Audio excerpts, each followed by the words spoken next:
play with it, eat off it, wrap things in it. Plastic is everywhere. 100 years ago, it was a brand new invention, the material of 1,000 uses. The tricky part today, how to get rid of it. Are you confused about what goes in your blue box? You're not alone. I'm not convinced our system's good. Plastic has been around for a century now. Recycling has a lot of catching up to do. The carton is recyclable. It's technically recyclable. I'm Anne-Marie McDonald. This Doc Zone examines forever plastic.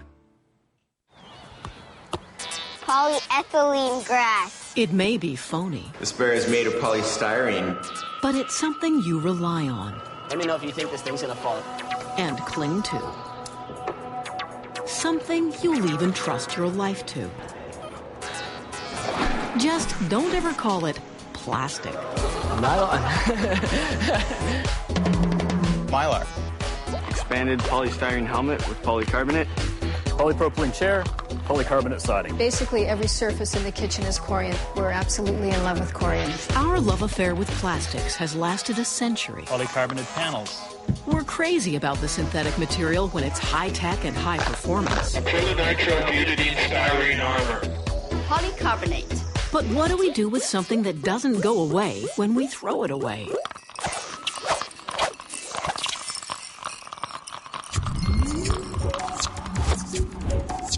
The magic of this man-made material is that it can become just about anything.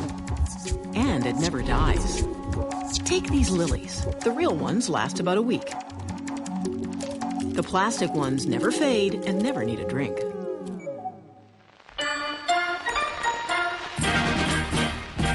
From the hula hoop in the 50s, the public image of plastics was playful. It's fun whooping it up with a Whammo hula hoop. Life was fun with plastic. We threw it away without a second thought.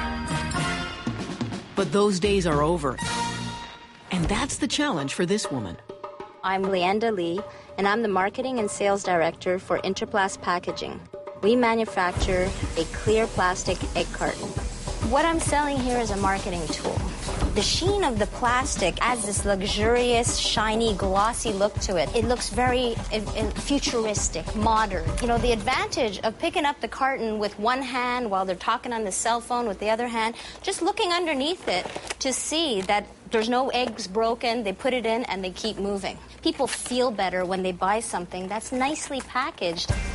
These nice packages are high fashion in the world of eggs. They're popping out in the plant just outside Montreal at a rate of 100 million a year. We run 3 shifts a day, so basically we're making egg cartons 24 hours a day, 5 days a week. But today's cartons have to be more than just sexy and see-through. These days, packaging has to satisfy a green-conscious consumer. And Interplast is happy to oblige. It was really important to us when we were choosing the material that we wanted to use to make this egg carton that we use something that was environmentally friendly. Our sheet is manufactured in the U.S. It's mostly coming from recycled bottles, pop bottles and water bottles. We have a standard message that we put onto our clients' labels talking about the fact that it's made from recycled material. The trim, when we form our egg cartons, we have a regrind station where we take the trim, we grind it into flake, and we ship it right back to the sheet manufacturer, and he turns it right back into sheet. There's virtually no plastic waste that comes out of this plant. But as we'll see, that's not the end of the story for this carton and other products just like it.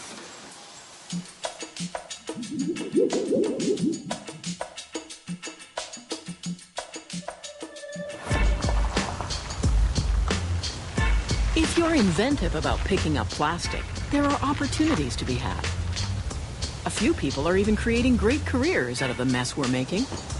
Stuart Haygarth comes to the beach once a month to work.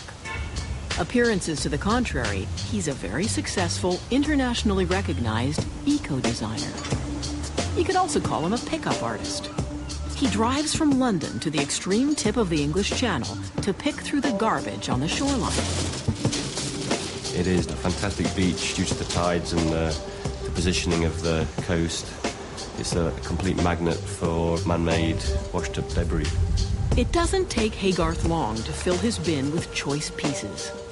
They'll soon be recycled into high-priced art. There's certain things that wash up all the time. Lots of packaging. I find a lot of children's toys and shoes. Where we just see trash, he sees battered synthetic beauty. And there's a very nice transparent toothbrush, which has been very nicely distressed by the rocks and the sea.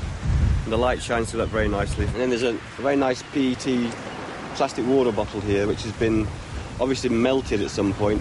It's created this very nice texture on the plastic. I just find it curious what we're producing in the world and what's thrown away. It's man-made material at the end of its cycle. It's simply where I get my inspiration and my ideas. You could call it upcycling. The assorted plastic bits and pieces are cleaned up and made desirable again. Arranged by color and sometimes mounted like this piece, tide mark. But what Stuart Haygarth rescues is just a drop in the bucket.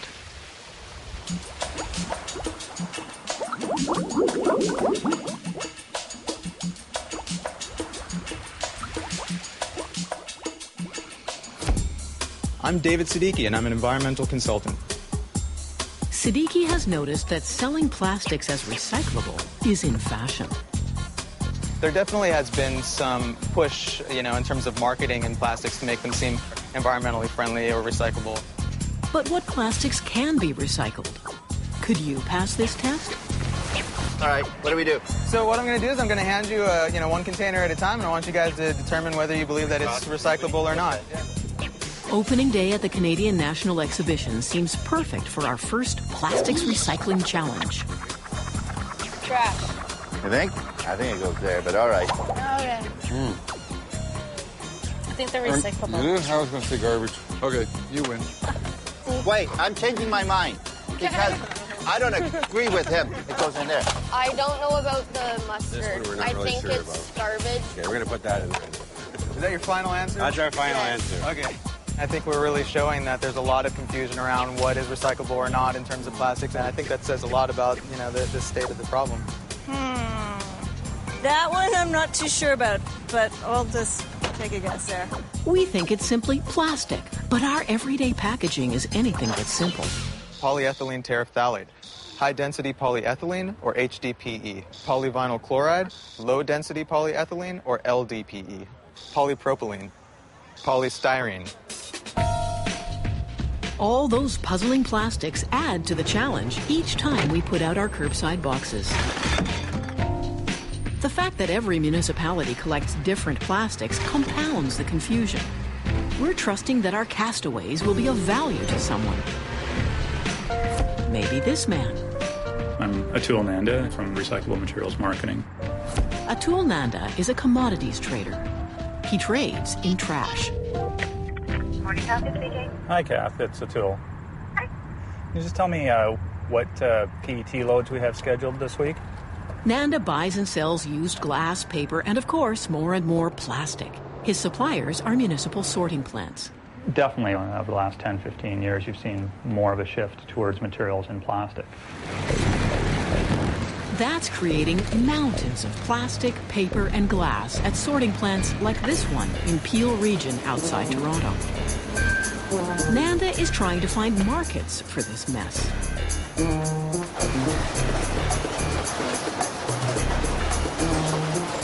Hi, Debbie. How are you doing? Novelette Reed works at the Peel plant. I'm working here for approximately 5 years. For persons who are just starting, it's a little bit difficult because usually the first day, you normally experience motion sickness. You're getting a lot of paper. There's a lot of paper coming down on the line. More and more producers are packaging their material or their product in plastic. There are many, many different types of sizes, different shapes. Material's going so fast on the line, it's virtually impossible for a sorter to see what kind of material it is. But the pressure is on to separate one plastic from another. Different types and shapes can't be mixed together. The most commonly recycled ones are PET, the ones that have a number 1 on the bottom, and then HDPE, which is a number 2. It's generally the bottles that we're looking at. Nanda is on his way to check out some bales of plastic bottles. They've been sold to a flaking plant that breaks down plastic. They're supposed to contain just one kind of plastic, PET, and only one shape, bottles. If we see contamination on the outside of the bale, we anticipate there's going to be some more inside. This would be kind of contamination. Paper products, non-PET material. It's a picky business trying to develop a second life for plastic packaging, but it's the brave new world we're trying to live in. Technically, if you wanted to say everything is recyclable, it could be, but there has to be a market that can recycle it. We bring our load of plastics from the recycling challenge to Nanda's office to ask him what's recyclable. Our sample's based on what we've seen in curbside boxes, and we want to know which plastics are worth something to his clients. The material on the left has value. Material on the right today does not have value for us. Wait a minute. Let's look at that again. Isn't that the environmentally friendly egg carton in the no-value pile? It is very confusing. Inherently, virtually everything can be recycled, but it's at what cost? When plastics were first invented, no one worried about the future cost. Quite the contrary. This is Bakelite resinoid. We consider it equal, if not better than the natural mineral. It's beautiful.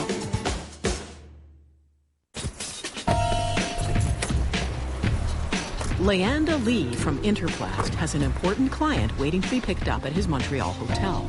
Morning, Bob. Hi, Leanda. How are you? I'm good, thanks. Good. How Good are to see you. Bob Hodges is with the Land O'Lakes brand, which sells eggs across America. I'm really excited about seeing the plant. We've been doing business for several years, and it's the first opportunity I've made to come to see you. What I'm going to show you down here is the manufacturing of the carton. Okay. We started with the Interplast packaging on the Land O'Lakes product about 2003. It's been very well accepted by the consumer base, a great merchandising tool. The packaging that we used before was in a molded fiber packaging. Molded fiber, the cardboard one. Only the expensive lines of eggs get to nest in the plastic cartons. Interplast packaging is much more expensive, but the benefits are of the recycled packaging, the protection to the eggs that it provides, and particularly their higher-priced eggs because they are specialty eggs. Great graphics and very clean looking on the retail shelf. The carton is made from recycled plastic, but can it in turn be recycled? At this point, it's difficult to incorporate this type of packaging in community recycling programs. That's unfortunate. If you happen to check the fine print on the Land O'Lakes cartons, you might notice it says, "Please recycle." The fact is, the carton is recyclable. It's technically recyclable. Now, whether the municipalities accept them or not because they're equipped or not equipped to be able to recycle it in their stream, that's something we can't control when we're distributing a product from coast to coast in North America. Leanda Lee is constantly on the road. It used to be just marketing her product. Now she's also on the defensive, like the entire plastics industry. A massive explosion at a plastics factory. Health and environmental issues are putting plastics in the spotlight almost daily. To ban single-use plastic. Toxic fumes, forced evacuations. Off-gassing. To impose an outright ban on BPA. We want a ban right away. A ban on the sale of water and plastic bottles in all. There is a banning mood in the air. I think that the whole ecological movement is kind of shining a bad light on packaging in general. You can't sell certain products without packaging. Packaging protects people's safety. And, it doesn't matter what kind of plastic that you make, but when there's sort of a public outcry over something, the whole industry is affected. That's a big change. We used to treat plastic as a magical material. I'm Susan Mossman. I work at the Science Museum in London. I'm curator of the plastics collection. As the keeper of plastics, Susan Mossman is taking us to the very private storage area of the museum. Naturally, Mossman is a plastics enthusiast. I think it's this whole business of pollution of packaging that's giving it a bit of a bad reputation in certain areas. Cheap and throwaway wasn't always the story. The plastics here are practically ancient artifacts. Lots of treasures we have here. This is casein, a milk-based plastic from the 1890s. These buttons replaced ones made of horn and bone. Lovely names, Lactoid, Galalith, beautiful names. Bakelite, the first truly synthetic plastic. We'll just go around the corner here and I'll show you some more. Our pièce de résistance. Parkezine. 100 years ago was a time of extraordinary scientific experimentation, which included the invention of a better plastic billiard ball. There was a big competition going on in the mid-19th century for who could get a material to replace ivory to make billiard balls out of, to save elephants from extinction. There's a wonderful story associated with this type of billiard ball. In Colorado in America, people were playing billiards with this type of billiard ball, very flammable material, and with the collision of the billiard balls, there was an explosion, and people thought, everybody in the salon drew a gun because they thought a fight had broken out. So you can imagine, sort of early days. And I could go on from there. There's another lovely story with celluloid dentures, because people use them for dentures, and you can imagine a flammable material and a cigar. Again, explosions. So lots of those stories, some early days of this pioneering new material. The material in this holder is so strong that a 7-passenger car can be hung on a 1-inch rod of it. An engineer told me that. Well, then it can't be amber. That's quite brittle. No, sir, it's called Bakelite resinoid. If we're talking about the truly first synthetic plastic, then we're really talking about Bakelite, the dream child of Leo Baekeland, a brilliant chemist. He started with two main raw materials: phenol, commonly known as carbolic acid, and formaldehyde.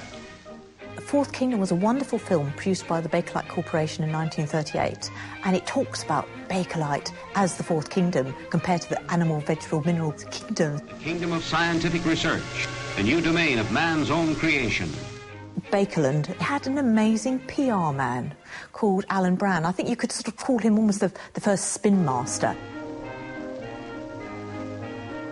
They call Bakelite the magic material, the magic substance. So it's been touted and sold in those sort of terms to capture people's imaginations. It is the newest and most versatile medium of the modern designer and architect. Really, hype is there. It's specifically aimed at the female consumer. This jet necklace, madam, is Bakelite resinoid. We consider it equal, if not better than the natural mineral. It's beautiful. And how light. His marketing manager had tied in that the female consumer was an important consumer market. They're realising that the women in the family could actually be quite an active buyer of products. So you've got that beginning of that big growth of consumer products and plastics as a consumer item. Plastics and technology come together to define the modern age. So it became a sort of very glamorous material, and obviously that's something that's carried on into plastics today.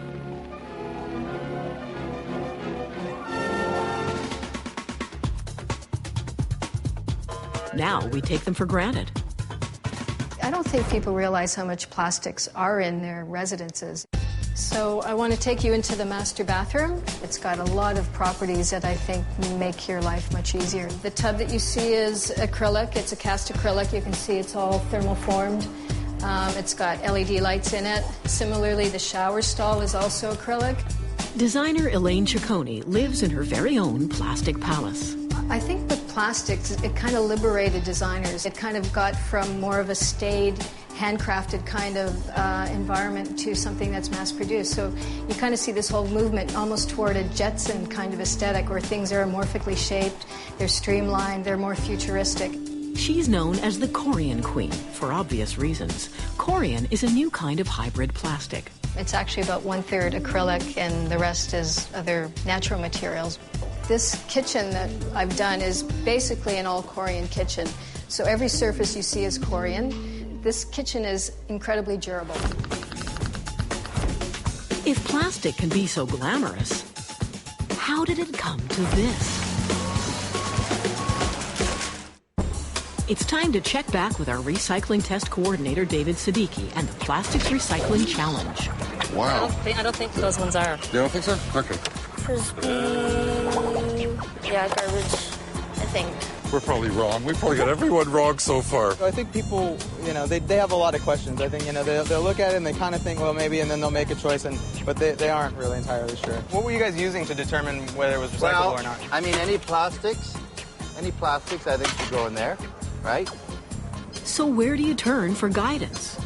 What about that reassuring recycling logo that's on most plastics? We call it a Chasing Arrows logo or Mobius loop, and this basically became known as the recycling symbol, but nobody really owns it, and it's not regulated for how it's used. And so what happened was in 1988, the Society of the Plastics Industry decided to incorporate this logo in their resin identification system. They took the exterior of the logo and then put a number on the inside to help denote what type of resin the plastic was actually made out of. So when you see this logo on a piece of plastic, it doesn't actually guarantee recyclability. It's actually quite meaningless except for the number inside, which is telling you what type of plastic it is.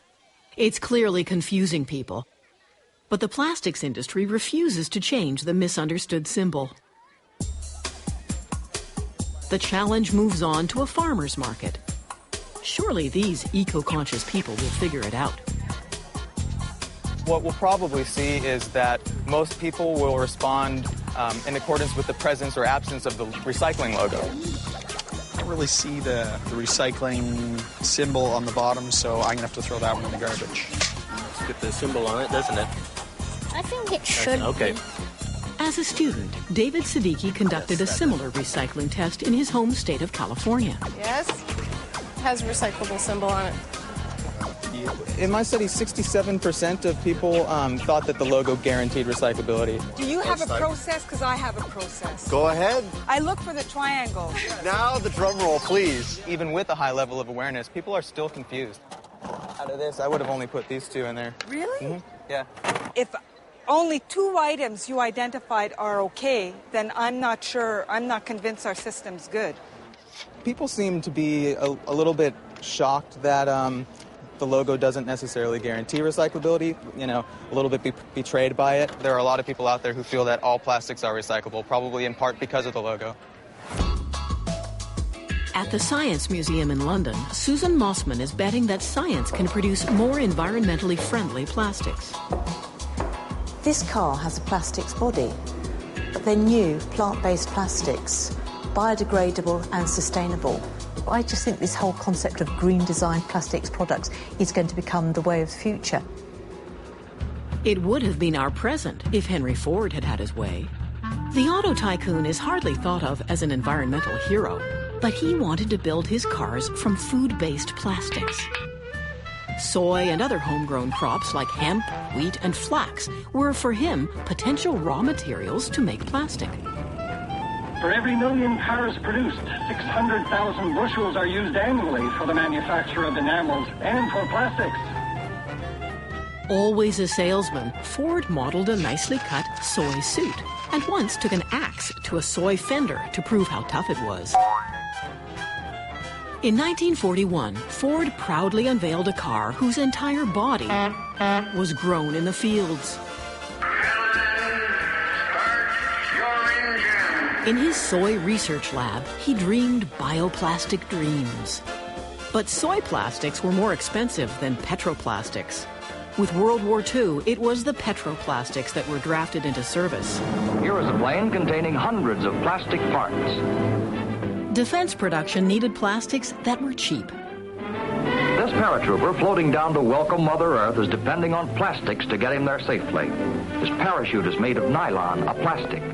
The war boosted the output of polyethylene, polyvinyl chloride, and nylon, plastics that were made from coal, natural gas, and petroleum.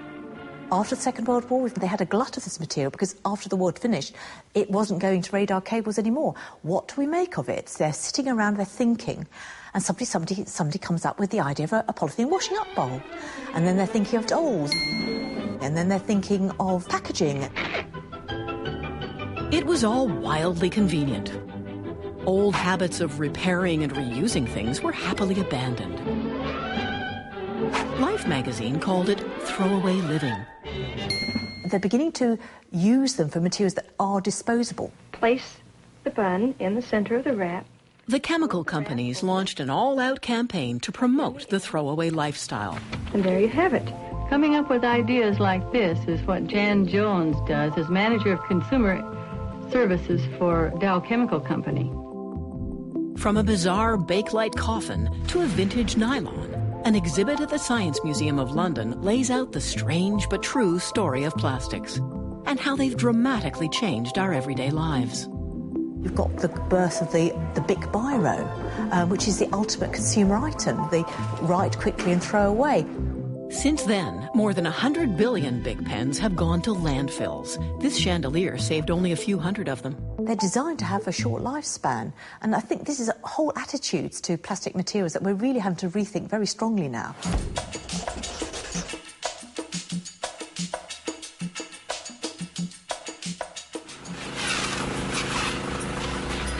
Inventive ideas for throwaway plastics just keep rolling out. I'm Dave Milner, CAO with the Township of Southgate, and also acting Environmental Services Manager and a part-time farmer. Bale wrap is convenient.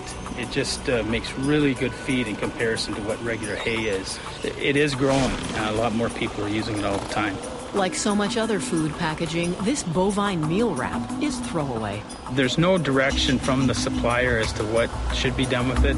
We have, either taken it to landfill, or we've taken it to the swamp or the bush, or we burned it. And farmers, I'm sure they're not proud of it, but these are the kind of things that happen. You can definitely tell when somebody's burning bale wrap because the odor is very difficult to take. When you're in the area breathing, you can definitely feel it in your lungs and that sort of thing.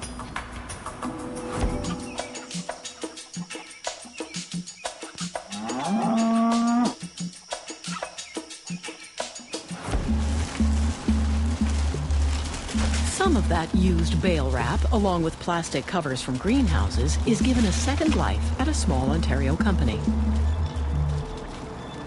I'm Lisa Lockenbauer. And I'm Chuck Sparks. We're Think Plastics, and we recycle bale wrap. It's a huge environmental problem. There's about 6 million pounds that is sold in Ontario alone.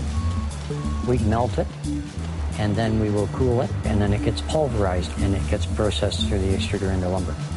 It may be a good idea, but the company needs customers. They're trying to find a solution to a huge problem, but they're on their own. The bale wrap industry isn't chipping in. That's what needs to be addressed. The manufacturer that makes a good product should be able to turn around and say, okay, I'm going to put a fund in so that somebody can recycle that product for us. But that's not happening. We did contact bale wrap manufacturers, and they gave us their sales figures in our research days. But unfortunately, once we got the plant up and running, we've had absolutely no support from them. Worst case scenario, if we had to close that, we have 32 landfill transfer stations in the province that will literally be sitting with all this wrap. And as far as this here, I don't know, we just have to leave it. There's nothing that can be done about it. But something is being tried in this plant. A test that could point the way to the future.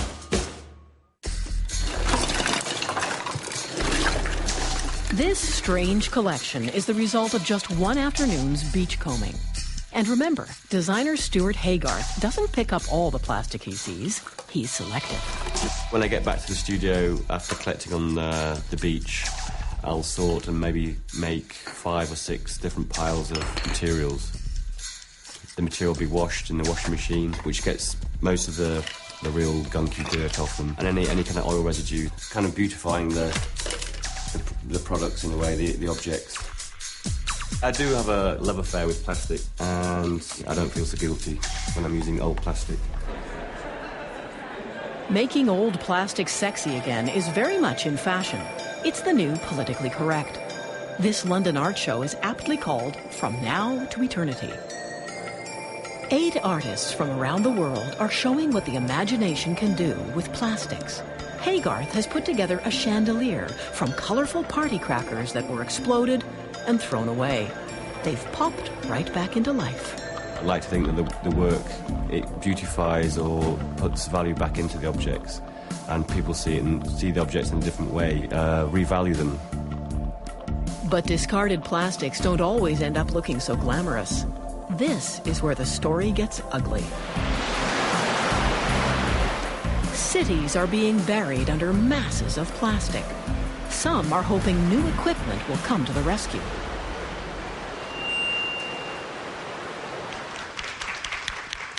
Today's event is really special. We're here to celebrate the opening of some new technology. It's some of the first technology in the world to be used in our recycling plant right here in Hamilton. This Ontario city has spent more than $2.5 million to update its sorting line. Now they can accept plastic bags for their brand new film grabber machine. But even in this high-tech plant, no clear plastic egg cartons or containers.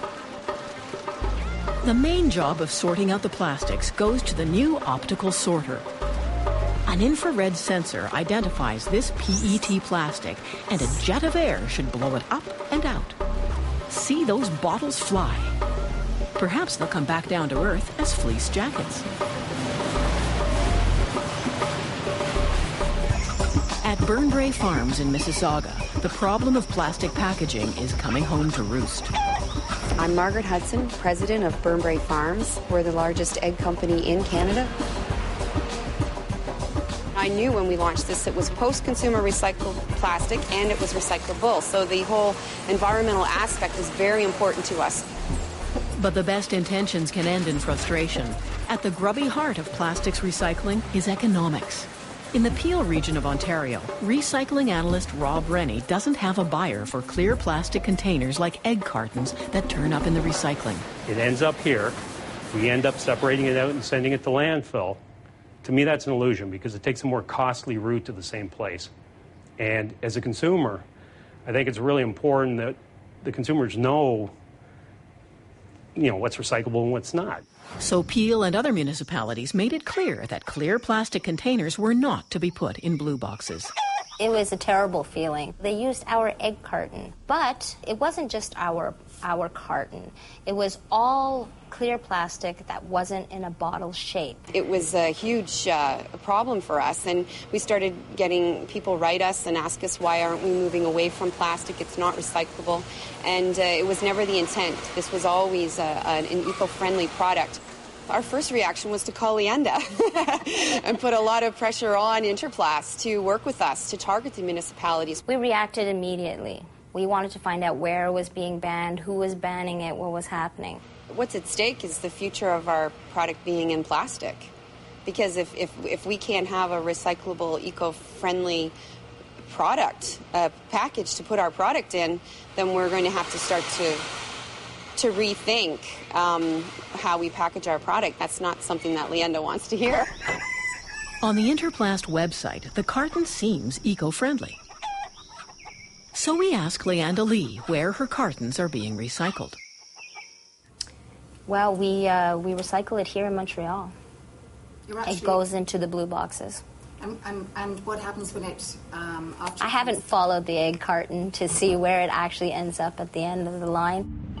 It's true that Montreal accepts these plastic containers in their curbside pickup, but they end up in landfill in Canada or shipped to Asia. We can't find anyone in North America recycling clear containers from blue boxes. Leanda Lee is determined to change that. It's a matter of survival. She needs to keep selling her cartons. The plastics industry is putting pressure on cities to take the containers. The City of Toronto has agreed to run a sorting test. So today is D-Day for Interplast's egg carton and other clear containers. Under the hard hats are the private contractors who run the sorting plant, people from the plastics industry, and municipal solid waste managers. They've been working all night to fix the thing, but they're running a little bit late. There have been months of negotiations for this day. Fred Edgecombe, technical consultant for the Canadian Plastics Industry Association, is overseeing the test. We're going to move upstairs. The test is a North American first. What we want to do today is to try and separate the bottle from the clamshell, because the two materials, although they're both PET, differ slightly in physical properties. The bottle comes back to you as fleece in a jacket or stuffing in a pillow, but the clamshell at the moment, there is no market for it. And so consequently, we're going to try and find a market for these materials. The test is ready to roll. And then? We have bad news. They thought they had it repaired. They started it up. The chain busted. This whole plant's going to be shut down for today, unfortunately. But what we'd like to try to do is reschedule. A lot is riding on this test, but the uncertainty is going to last a little longer. Who would have thought an egg carton would cause such a fuss? And with all this confusion, what's a poor consumer to do? Environmental consultant David Siddiqui gets ready to put serious shoppers through our recycling test. Are shopaholics going for recyclability and changing their shopping habits? If people have this assumption that a product is environmentally friendly, they won't have any other qualms, of that sort about buying the material, and in some instances they may even spend more money on the product. Are you familiar with this logo at all? Yeah. Say if you saw one product with the logo and one product that didn't have it, would that affect your decision on which one to buy? I'll buy recycle. Yeah, because no pollution. I only buy certain things, and those things I know are recyclable. People tend to take the environmental performance of a product into account when they're making their purchasing decision. Is that part of the reason why you buy those things? Does that make an impact on? Yeah, it does. Yeah. If there were some more clear kind of labeling system on there, do you think that would be helpful to you? Yeah, 100%. Yeah. I think it definitely is to the plastic industry's advantage to have people perceive that plastics are environmentally friendly or recyclable or that type of thing. At this Toronto Materials Recovery Facility, or MRF, there are more visitors than usual. This is take 2 of the plastic sorting test. Last time, the equipment broke down. Up and running? Is it open? Today, everybody's giving it another try. Plastic packagers like Interplast have a lot riding on the outcome. They're very keen to have it work out in a positive fashion, because then they can claim that their material could go into a blue box, it could come back and be reused again. So, they want to do that. They're looking at it from an environmental point of view, but they're also looking at it from a business point of view, because it will eliminate a lot of criticism. The center of attention is the optical sorter. This is where the plastic hits the fan. The machine identifies and separates out the PET plastic. On the other side, you can see the results. The PET appears on this recycling line. Everything else gets dumped over here.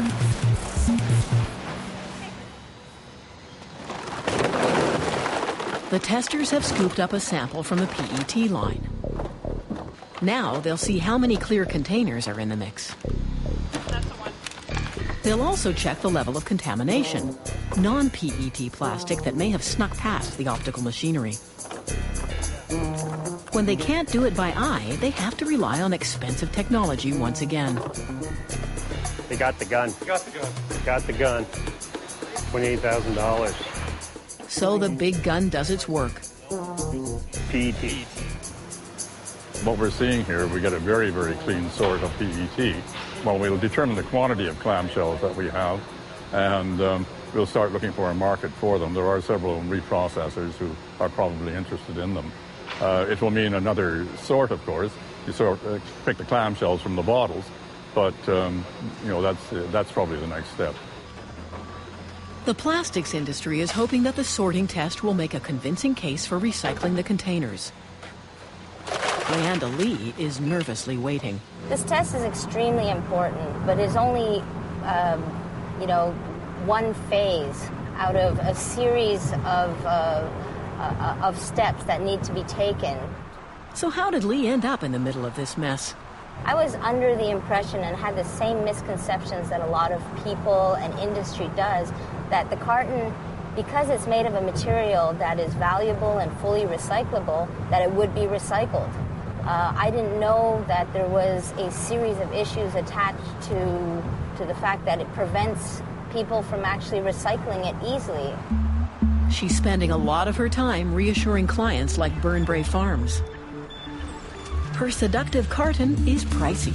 It's the most expensive egg packaging on the market, each worth about 25 cents. And the controversy over it is driving Margaret Hudson crazy. I really believe that if the government wants to resolve its recycling issue, they need to streamline the source material and legislate certain source materials so that they only have a few different types of source material going to the recycling depots, which would make the sorting process much easier. To make that kind of change in packaging design, you need all levels of government on side. That won't be easy. But can Ottawa at least sort out the confusion over recycling labels? Our environmental consultant, David Siddiqui, plans to find that out from the people who police packaging. That would be fair business practices at the Competition Bureau. Their Assistant Deputy Commissioner is Larry Bryanton. Hi, how are you? Fantastic. Nice to meet you. Siddiqui shows him some of the results from our plastics recycling challenge. Let me just show you. Is this recyclable?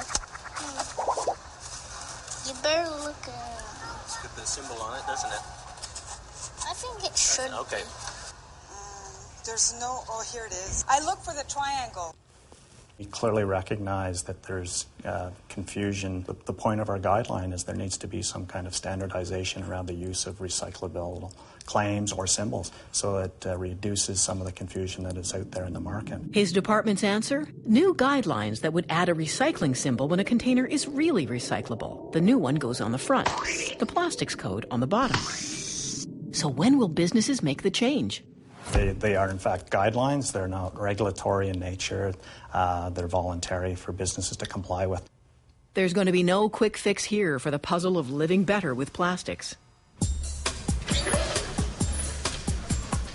But Siddiqui has his own solution for these unrecyclable plastics. Call it return to sender. Though in Europe they call it extended producer responsibility. The cost of dealing with packaging is being redirected back where it came from. It's easy to get frustrated and overwhelmed with all the complexity of plastics. You might think that Siddiqui hates all plastic, but for some plastic, there's a little bit of love in his heart. My plastic drum heads and contact lenses, and even a lot of the electronic equipment that I use. I've tried my best to really reduce my use of plastics, and I've done this by bringing my own canvas bags to the grocery store, drinking from a reusable stainless steel water bottle. Plastic is around, it's here to stay. I think the key is just being conscious of it. Scientific innovation over the last century opened up a new world made of plastic. A world where chemists produce what we want, when we want it, and where we want it. Now we want the same human creativity to reduce our plastic footprint and solve the mess we're making.